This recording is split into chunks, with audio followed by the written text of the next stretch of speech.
আসসালামু আলাইকুম everyone, welcome back to my new blog আমায়াত ফ্রম আয়াত প্যারাডাইস। আজকে দেখাবো আপনাদের পান্তা ভাত দিয়ে খিচুড়ি রান্নার একটা অসাধারণ রেসিপি। তো চলেন শুরু করা যাক। আমি এখানে পান্তা ভাতকে ধুয়ে একদম ক্লিন করে নিয়েছি। এরপর পরিমাণ মতো পানি দিয়ে একটি পাতিলে চড়িয়ে দিয়েছি, সাথে দিয়ে দিয়েছি হচ্ছে গিয়ে হলুদ, একটু লবণ আর দিয়ে দিয়েছি কাঁচামরিচ। এগুলো সবই পরিমাণ মতো দিবেন, পরিমাণ মতো যতটুকু ভাত থাকবে অতটুকু আর কি পরিমাণ মতো আপনারা দিবেন।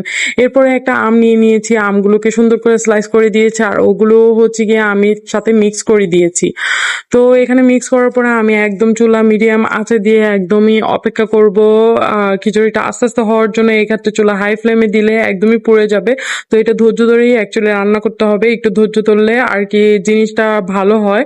তো আমি এখানে ধৈর্য ধরে রান্না করে নিব, মাঝে মাঝে নেড়ে চেড়ে দিব। চুলার মিডিয়াম আঁচে থাকলে এটার পানি আস্তে আস্তে কমে যাবে। যখন পানিটা কমে যাবে তখন হচ্ছে গিয়ে পানিটা মোটামুটি যখন কমে দিবে